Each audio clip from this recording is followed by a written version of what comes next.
ಅನಿಸುತ್ತಿದೆ ಯಾಕೋ ಎಂದು ನೀನೇನೆ ನನ್ನವಳೆಂದು ಮಾಯದ ಲೋಕದಿಂದ ನನಗಾಗೆ ಬಂದವಳೆಂದು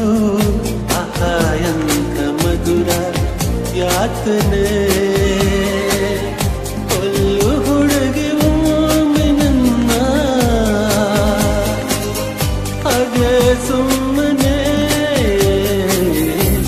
ಅನಿಸುತ್ತಿದೆ ಯಾಕೋ ಎಂದು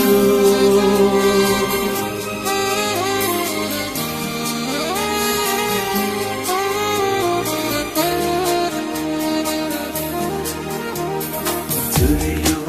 ಸೋಣಿಯು ಸೋಸಿದೆ ನಿನ್ನದೆ ಪರಿಮಳ